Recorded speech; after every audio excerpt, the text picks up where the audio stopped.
Hello. Good morning. Welcome to another episode of your personal finance clinic. The question of the day is, what are the common money mistakes you should avoid? That's the question. So I decided in this clinic today, I'm your personal finance doctor. I'm not going to call it doctor today. I'm going to jab you in the butt and give you the steroid. You need to go do stuff. You need to go build your finance. You need to go build your business. You need to change your life for the better. I am your PPE. P means personal finance. The second P means personal development. And the E means entrepreneurship. Today we're focusing on personal finance component of it. That is the job I want to give you. And I'm going to be talking about the common money mistakes you make. I have a list here of about 14 common money mistakes you make and then you should avoid. Once you see them, once you know them now, what you do if you're making that mistake, you're going to stop. If you've not been making it, you're going to avoid it. If you know somebody that's been making that mistake, you're going to tell them to come listen to Dr. Olufemi, your PPE doctor. So what are those common mistakes?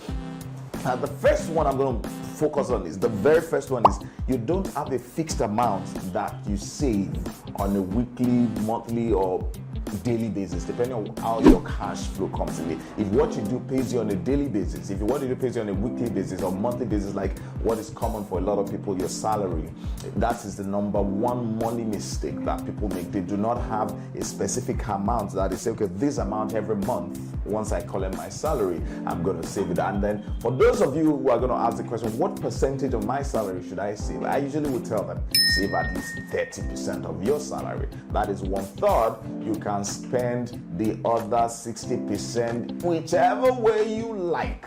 So that's number one mistake you make, that you are not setting aside something to save on a daily, weekly, and monthly basis. That is number one. The number two mistakes that people make is they don't even have an investment plan. And this is the way it works. If you don't have a plan, if you fail to plan, you have planned to fail. That is, it's you can't sit on the wall. So you don't have so if you're out there listening to me and you don't have a written out investment plan, this is how you want to create, this is what your portfolio will look like, this is how you want to invest, this is what you want to invest in, this is who you want to invest with, this is how you want to keep your money. I'm going to invest in this instrument to hedge against inflation. I'm going to invest in that instrument to hedge against devaluation. I'm going to gain capital appreciation. I want cash flow, so I'm going to do bonds and co. If you don't have that plan, then what percentage am I putting here? What percentage am I putting in this bucket? What percentage am I putting in this bucket? If you don't have that plan, I can predict that you are headed for the cliff financially now. So that is the number two mistake. And a lot of people actually make this mistake. They just collect the money, and then once in a while they say, you know what, I'm going to put this in this investment. Somebody mentions an investment to them, and they're like, oh, okay, this investment is going to put money into it, and then you collect your money by December, use it to travel, use it to go for vacation, use it to do one bet. That is the problem. You don't have a plan. And if you do not have a plan, if you fail to have a plan, you have planned to fail. Number three, when they now invest, by the way, most people invest only for quick gain.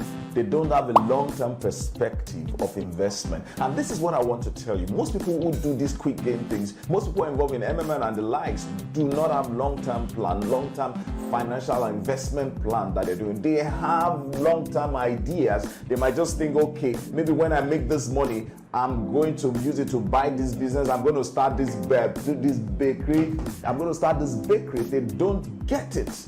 They just, I'm going to start it. That is not a long-term plan. That is a long-term dream and haphazard conjectures and living in fiction. Long-term plan means that you sit down and say, how much do I want to put in treasury bills? How much do I want to put in bonds? How much am I going to put in mutual funds? What component of my investment will be in annuity? And then how long am I going to do it? Do I want to do it for 1 year, 2 years, 3 years, 4 years, 5 years, 10 years? What do I want to do? What is my target for 20 years? What's my target for 25 years? Those are components of long-term planning. So, but these people invest only for quick gain. They say this MMM is paying 30% per week, and then they quickly go do it. That one is no spectacle. They quickly go do it. Stock is going to rise tomorrow. So if you know this particular stock, go do it. And then they take their money and do it. And then at the end of the day, they come back crying.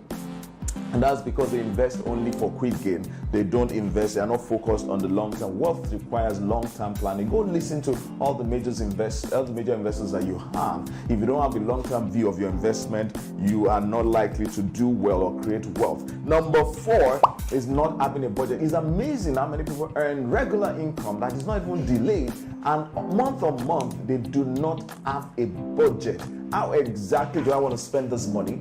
30% of this one is going to go to my savings and investment account, and then this 60% I'm going to save. I'm going to spend. This is what I spend for my allowance at home, running costs at home. This is what I have for my kids' school fee. This is what is available for rent on a monthly basis. You know, it's amazing that some people, they will send you an SMS and tell you that my landlord is about to eject me because my rent is due. And I ask, it's just like pregnancy. The rent did not fall due. You knew it was going to fall due like 12 months ago. So, like, the landlord just wake up and say, you know what, the rent is due tomorrow. Somebody whose wife is pregnant suddenly says, my wife is delivering tomorrow, it's an emergency, I don't have money. That girl was pregnant for 9 months. Come on now, stop lying to yourself. You must have a budget. Once you actually sit down to say, I have a budget, part of your budget, if your wife is pregnant, you say, how much exactly is the delivery fee? Or what if it's CS? How much is it? And then every month you start putting that aside. That is part of budgeting. And then your rent, even though your landlord charges you on an annual basis, you should actually accrue for it on a monthly basis. And then the number 5 mistakes that people make is they spend now, and it's because they believe that more is going to come. Somebody says, you know what, I just made 5 million naira today. I'm going to spend it to buy this car, that car, this one, and that one. And I said, look, how much are you going to save? He said, no. He says, more contracts will come, or more salaries will come, more commission will come, more, different kind of stuff that people say will come. And most times it doesn't come.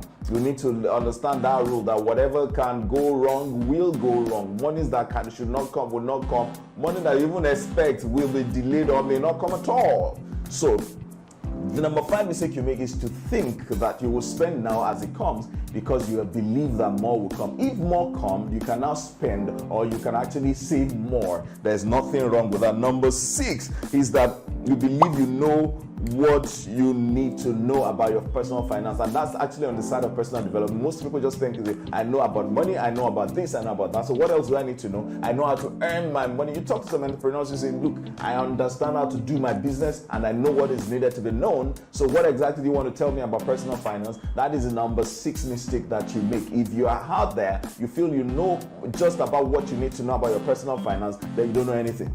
Because the evidence that you know is when you know that you do not know, and then you keep seeking to know. That is the way it is. That sounds like a rap, when you don't let me get distracted here, but that's the way it works. Once you think you know what you need to know, then you are making a financial mistake, because the world is changing at a very fast rate. You need to keep updated on a daily basis. You need to keep understanding the instruments that are available for you. You need to look at advantages. You need to know when to exit positions. You need to know when to enter positions. You need to know what you need to put your money in to stay safe. Number 7, the number 7 mistake you make is when you keep all your monies in the bank. Some people's net worth is in cash. If your money is in cash and is in the bank, I'm so sorry, because it's as good as every year just take a certain percentage, like 10-20%, and I put it in a sack and then take it to the bakery and then put it in the fire under the loaves that they are baking, because you are going to be losing money. So it's as well. So just accept that you're the one losing it, so that you don't feel guilty that that guy is losing the money for you. Inflation will take away your money. Devaluation will take away your money if you keep it in cash. So you cannot afford to do that. Yes, I understand that you need to keep, and that's one of the more mistakes too people make. You need to keep like an emergency fund, maybe like 3 to 6 months of your personal expense, of your budgeted expense on a monthly basis. You want to keep 3 to 6 months as emergency fund. But apart from that, every dime you get should get into an investment portfolio that you've created, because you already have a plan. And if you don't have a plan, you need to go watch our video on how to create an investment portfolio. That will be useful for you. It's a starting point for you. And then you should attend our money course, because we're going to be discussing this in more detail. So you should have a plan. So I said number 7, you keep all your money in the bank. That is a mistake. Number 8 is you have only a single source of income. no matter what you do, even if you do 8 to 5, you do 9 to 5, you should actually ask yourself, what skill do I have that I can sell in the marketplace? Can you talk? Can you consult on finance-related issue? Are you a graphic designer? Can I do something on a part-time basis? Can I edit for somebody? Can I write a short story for somebody? Can I write articles for that? Can I do this? There are quite a number of things. So apart from your fixed salary, can you earn commissions on your sales? Can you earn, those are things you should actually consider. You shouldn't stick to one, because the nature of the terrain we're in requires you to be armed on multiple fronts, so that if something happens to your main source of income, at least you have something that will tide you over. So not just salary, commission is very important. I believe absolutely in that. Apart from that, you need to start creating portfolio that will pay you passive income.